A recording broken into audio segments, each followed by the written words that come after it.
Hola y bienvenidos a mi canal de YouTube una vez más. En el video de hoy conoceremos la historia de una de las desapariciones más extrañas e inconclusas de la historia de Estados Unidos.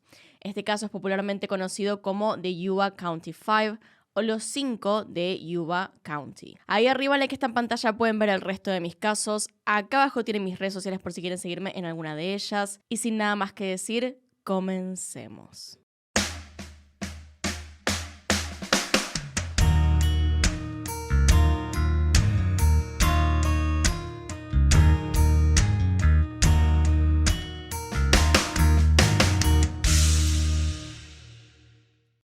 Los protagonistas de esta historia son Ted Whitehair, Gary Mathias, Bill Sterling, Jack Madruga y Jackie Hood. Todos ellos tenían diferentes discapacidades mentales en distintos grados y vivían con sus padres en el condado de Yuba, California. Los chicos se conocieron gracias a un programa de deportes y actividades para personas con discapacidades mentales. Y también los 5 jugaban juntos al básquet representando al condado de Yuba en las Olimpiadas Especiales. Conocer a cada uno y sus respectivas personalidades y diagnósticos es clave para poder mirar el caso más a fondo e intentar llegar a alguna conclusión o teoría. Todos estos jóvenes fueron diagnosticados durante la década de los 60, lo que quiere decir que sus diagnósticos hoy en día no serían los mismos gracias al avance en la psiquiatría y la psicología. En su momento se atribuía que todos los chicos tenían discapacidades intelectuales, cuando en realidad hoy por hoy sabemos que no todos padecían las mismas condiciones y en el mismo grado. Ahora mismo, acá, no vamos a diagnosticar a cada chico, pero las características que voy a brindar posiblemente les suenen comunes de diferentes trastornos o espectros. Jackie Hood era el más joven del grupo con 25 años. Era analfabeto y tenía problemas para hablar gracias a sus dificultades en el aprendizaje. Trabajaba en la granja de su padre ya que era incapaz de mantener un empleo fijo y aunque tenía un IQ muy bajo, la realidad es que era un joven dulce y respetuoso. El mejor amigo de Jackie era Ted Whitehair, quien era el más grande de los chicos con 32 años. Ted también tenía una discapacidad mental que afectaba su aprendizaje, pero a diferencia de su mejor amigo, él sí podía trabajar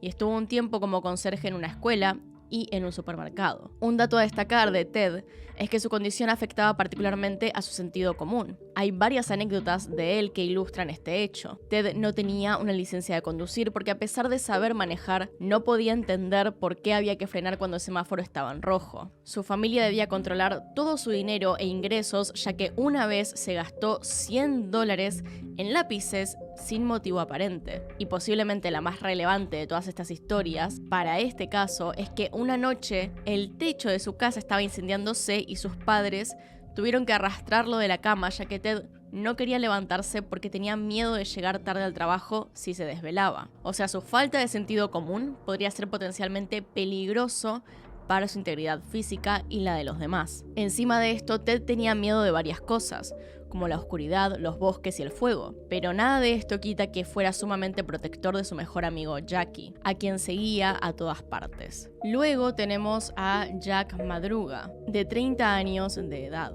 Jack era el único en el grupo en tener una licencia de conducir y además tener un auto propio. Fue parte del ejército por varios años y luego mantuvo varios trabajos por su cuenta, todos involucrados con conducir algún tipo de vehículo. A diferencia de los demás chicos del grupo, aunque no hay diagnósticos asegurados, Jack no tenía problemas mentales que afectaran a su inteligencia, sino más bien a su manera de socializar. Él era extremadamente tímido y no era un buen estudiante, pero también fue un chico responsable que podía trabajar y estaba obsesionado con su coche, un Mercury Montego del año 69, del cual hacía todos los arreglos él mismo. El mejor amigo de Jack era Bill Sterling, de 29 años. Bill y Jack se conocían desde niños y eran completamente opuestos.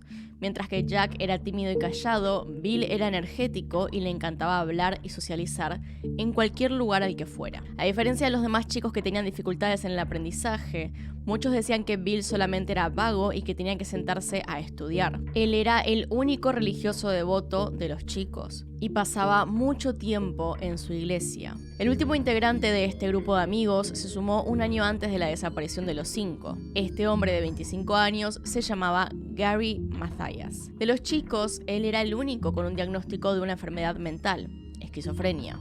Gary había servido por varios años en el ejército en una base situada en Alemania Occidental, y fue allí donde desarrolló una adicción a las drogas que llevó a que inevitablemente fuera retirado del ejército y diagnosticado con esta enfermedad. Para darles una idea de cómo funcionaba este hombre, les doy un ejemplo. Gary salió del ejército y, como no quería volver a su casa por miedo a lo que podría ser su padrastro, decidió refugiarse en la casa de su abuela, quien vivía en Oregon. El mayor problema con esto es que la distancia hasta allá es de más o menos 10 horas en auto. Al volver, unos meses después, a su casa, Gary no fue en auto, sino que hizo todo el trayecto caminando y haciendo dedo, por lo que cuando por fin llegó, estaba mal. Obviamente era un viaje de varios días, por lo que para sobrevivir se vio robando leche de las puertas de las casas y comiendo comida para perro. Si no tomaba la medicación podía presentar ataques de violencia y ser bastante impredecible. A pesar de vivir de vuelta con sus padres y estar medicado, Gary era un joven mucho más violento en comparación a sus amigos, y en el pasado había sido detenido por la policía debido a su comportamiento tan violento. Pero en el último tiempo, Gary había mejorado notablemente, en parte por la medicación, la cual comenzó a tomar en tiempo y forma, pero también gracias al apoyo y comunidad que encontró al jugar básquet con sus nuevos amigos. De hecho, el básquet era el gran factor en común que los unía a todos como amigos. Y el sábado 25 de febrero de 1978, el grupo iba a competir en las Olimpiadas Especiales jugadas en Sacramento, California. El premio para el equipo ganador eran unas vacaciones de una semana en Los Ángeles, y los chicos estaban muy entusiasmados por jugar, determinados a ganar aquel viaje. Sin embargo, la noche antes de aquel juego fue la última vez que se los vio a todos con vida. Por cierto, si ven que repito mucho los chicos, es porque así eran conocidos en Yuba. Era un grupo tan particular que destacaba y con el tiempo comenzaron a referirse a ellos como The Boys con cariño. Con esto dicho, pasemos al día de los hechos.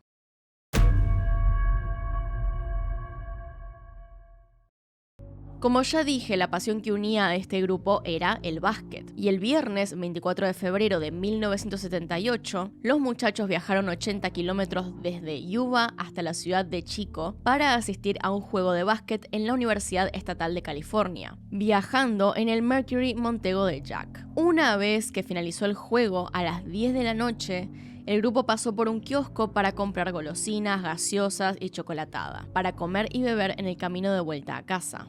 Cuando terminaron de ver el partido, el grupo estaba bastante tranquilo, y la mujer que los atendió en el kiosco más tarde dijo que parecían despreocupados y contentos. Así que hasta este punto sabemos que no les había pasado algo que pudiera cambiar su rumbo de vuelta a casa. El camino de regreso era exactamente el mismo de la ida. Tenían que tomar la ruta 99 desde Chico hasta donde se conectaba con la ruta 70, y de ahí seguir todo derecho hasta el condado de Yuba. Sin embargo, los chicos nunca regresaron. A la madrugada del sábado, uno por uno los familiares de los jóvenes se dieron cuenta de que todavía no habían vuelto de su viaje, por lo que tras contactarse entre ellos para asegurarse de que no estaban en otras casas, llamaron a la policía. Recordemos nuevamente que estos chicos tenían varios problemas diferentes y todos estaban bajo el cuidado de sus familias. Solamente Gary Mathias era el único que alguna vez había pasado toda la noche fuera de casa, por lo que el hecho de que no regresaran, sumado a que al otro día ellos tenían un importante partido que jugar, levantó muchas alarmas.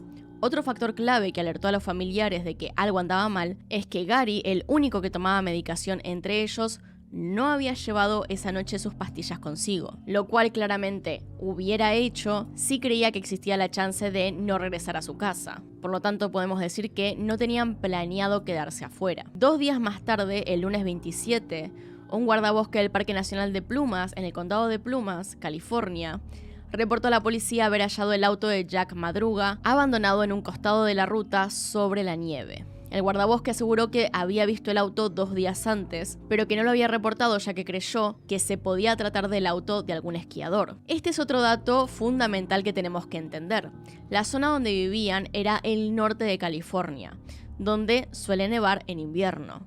Esto lo claro porque solemos asociar a California con el sol, la playa y todo eso, pero en el norte del estado, y sobre todo a estas alturas, suele hacer muchísimo frío y nevar, siendo un punto turístico ideal para esquiar. Los chicos se perdieron en invierno, dentro de un bosque lleno de nieve. Pero pasemos de vuelta al auto. El lugar donde encontraron el Mercury Montego estaba a 115 kilómetros en la dirección contraria a Yuba. Los pocos testigos que vieron a los chicos aquella noche reportaron ver el auto regresar por la ruta 99, pero en algún momento, no se sabe cómo o por qué, el auto se desvió. En vez de seguir por la ruta 70 bajando hacia Yuba, Jack Madruga giró en dirección hacia el norte, subiendo hasta llegar a Plumas. Las familias de los chicos reportaron que ninguno conocía aquella zona y que tampoco estaban vestidos lo suficientemente abrigados para salir a la nieve, por lo cual la teoría más sostenida es que se equivocaron de ruta al volver. Dentro del auto, la policía encontró los envoltorios de caramelos y las botellas de gaseosas vacías que habían comprado esa noche.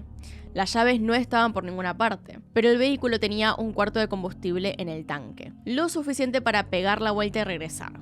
La policía determinó que no había ninguna falla o desperfecto técnico en el coche, ni que se había atascado en la nieve. Incluso si los chicos se hubieran quedado varados en la nieve, 5 hombres adultos y de buena salud podrían haberlo empujado tranquilamente. Tras hallar el auto, la policía organizó una búsqueda en esa zona del bosque, la cual fue muy complicada no solo por la geografía del terreno, sino además por la intensa nieve que no dejaba de caer. De hecho, en mitad de la búsqueda, 2 de los policías se perdieron, aunque fueron hallados bastante rápido. Debido a estas condiciones, el operativo solo duró 5 días, por lo que se tuvo que recurrir a declaraciones y confesiones de testigos para poder continuar con el caso. Las familias de los chicos lograron recaudar en conjunto $2.600 para pagar a cualquiera que tuviera información sobre el grupo de amigos. Pero nadie se presentó a dar testimonios excepto por un hombre, Joseph Jones, de 55 años. Jones, oriundo de Sacramento, estaba recorriendo la ruta 70 a la altura del Parque Nacional de Plumas en dirección a Bucks Lane,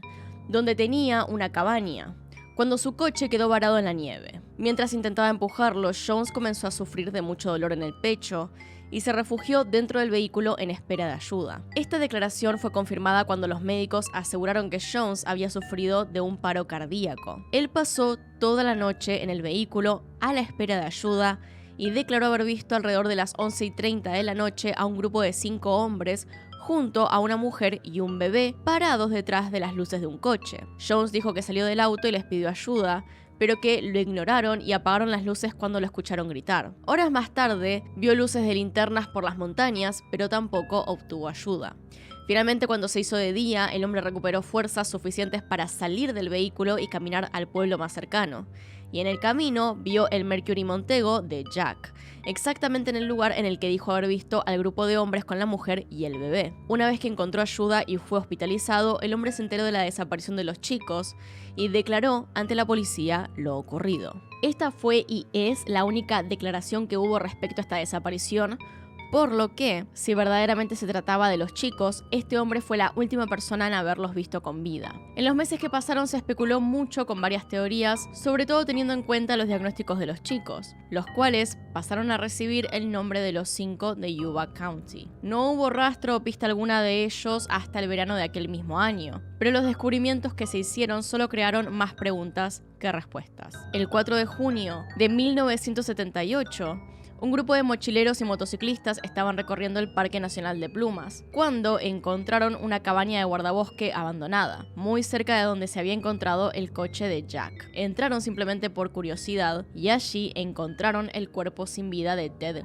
Whitehair. El cadáver estaba en un avanzado estado de descomposición y envuelto en varias mantas. Su autopsia y el allanamiento de la cabaña trajeron solo preguntas. El largo de su barba y la cantidad de kilos que Ted había perdido indicaban que había vivido entre 8 a 13 semanas antes de fallecer. Le faltaban ambas zapatillas y los pies los tenía congelados, pero el cuerpo estaba arropado dentro de la cama de tal manera que indicaba que Ted no había estado solo en aquel lugar. En la mesa de luz al lado de la cama, la policía encontró el anillo y el collar de oro que Ted siempre tenía puestos, además de su billetera con dinero y un reloj de mano dorado que ninguno de los familiares de los chicos identificó a quién le pertenecía. Pero este no era el único objeto extraño que llamó la atención. La cabaña contaba con cientos de latas de comida en conserva, alimentos diseñados para ser guardados y consumidos en cualquier momento, típicamente utilizados en el ejército o en campamentos y refugios. Y había suficiente comida para mantener a los 5 hombres vivos por al menos un año. También había fósforos, combustible y cientos de elementos con los cuales hacer una fogata,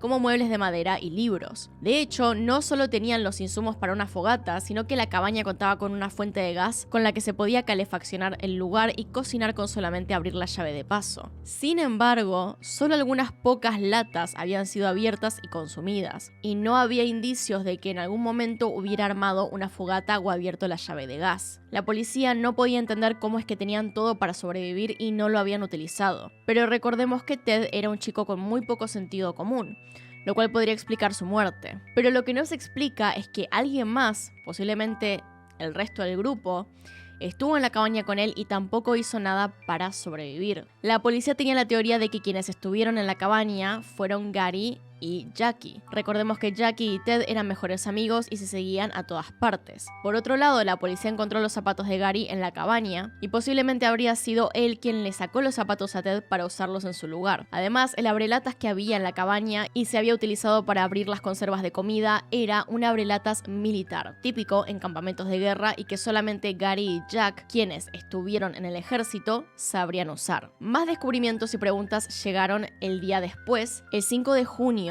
de 1978. Un equipo de búsqueda encontró los cuerpos de Jack y Bill a metros de la cabaña. La causa de muerte, según la autopsia, había sido hipotermia y varios animales se habían alimentado de los cadáveres una vez fallecidos. Una vez más, recordemos que Jack y Bill también eran mejores amigos y no es raro haberlos encontrado juntos. Los forenses pensaron que alguno de los dos se había acostado para descansar o dormir, una característica común de los últimos estados de una hipotermia avanzada. El otro chico, acompañando a su amigo, se recostó junto con él hasta que finalmente ambos murieron de frío. 2 días más tarde, el 7 de junio, se encontraron los restos de Jackie. El propio padre del joven, quien se había unido a los grupos de búsqueda, fue quien localizó una vértebra humana a 3 kilómetros de la casa, la cual se pudo determinar que pertenecía a Jackie. Apenas 1 metro más adelante se encontraba el cráneo del joven, hallado un día después. Estos descubrimientos estaban llenos de preguntas, ya que nadie podía determinar si los chicos murieron al salir de la cabaña o en camino hacia ella, aunque en el bosque también hallaron una manta de la cabaña y una linterna, por lo que al menos uno de los chicos murió tras salir del lugar, aunque no se puede saber quién o por qué salió del refugio. Por otra parte, el cuerpo de Gary jamás fue encontrado. Claramente no es nuevo que hallemos muchas preguntas y pocas respuestas en un caso de desaparición, pero esta historia no tiene ningún sentido. La primera pregunta para empezar es: ¿cómo terminaron ahí? ¿Se desviaron por accidente y no supieron regresar? ¿Estaban en camino hacia otro lado? ¿O tal vez alguien estaba siguiéndolos? ¿Por qué frenaron y bajaron del auto? ¿Fue acaso para ayudar a esa mujer y al bebé que Joe Jones reportó ante la policía? ¿O para huir de alguien? ¿Dónde está aquella mujer y por qué no declaró nada? Si es que verdaderamente existe y estuvo con ellos. Pero las preguntas más raras son las siguientes. ¿Por qué Ted murió de hambre y frío cuando se encontraba en una cabaña con gas y comida junto a otra persona? ¿No prendió una fogata por su miedo al fuego o tenía miedo de que alguien lo encontrara si había luz? ¿Dónde están las llaves del auto de los chicos? ¿Se las llevó Gary? ¿Acaso la manta y la linterna del bosque también eran de él? ¿De quién es aquel reloj de la mesita de luz? Y sobre todo, ¿dónde está Gary Mathias y por qué jamás se halló su cuerpo? Para la madre de Jack, Melba Madruga, los hombres llegaron a ese lugar y bajaron del auto engañados o amenazados. Jack amaba a su coche, por lo cual es sospechoso que lo dejara abandonado en perfectas condiciones a la intemperie. La familia de Ted, por su parte, cree que los chicos estaban siendo perseguidos por alguien, tal vez por haber visto algo que no debían aquella noche en el juego de básquet. Respecto a la desaparición de Gary, su familia teoriza que su cuerpo debe estar a una distancia muchísimo más lejana de donde se halló a los demás, ya que él solía caminar bastantes kilómetros con mucha facilidad, aunque jamás se registró que su cuerpo haya sido encontrado en algún otro sector del parque, ni tampoco se lo encontró en las morgues de los hospitales de la zona. Gary es uno de los puntos claves de esta desaparición. Justamente por su esquizofrenia, muchos apuntan que tal vez el desvío fue ocasionado por alguna alucinación que pudo haber sufrido y que los demás pudieron haber creído como verdadera también. Si Gary estaba alucinando, tal vez los gritos de Jones pudieron haberlos asustado aún más, aunque tampoco se sabe si el propio Jones estaba sufriendo de alucinaciones, ya que había sobrevivido a un ataque al corazón y estaba muy débil aquella noche. Igualmente, ese tipo de alucinación sería demasiada casualidad quizá. Sin embargo, lo curioso de esta teoría es que en realidad Gary tenía pensado volver, y no es que no estaba tomando su medicación, sino que más bien la iba a tomar apenas llegara a su casa. Entonces, ¿realmente sufriría de alucinaciones en ese poco tiempo? En el auto, cuando fue encontrado, todavía estaban las cosas que habían comprado en el camino. Al fin y al cabo, esta es comida que no decidieron utilizar. Como dije antes, no había fallas técnicas, los oficiales pudieron encender el vehículo sin problemas, así que no había razón para alejarse del mismo.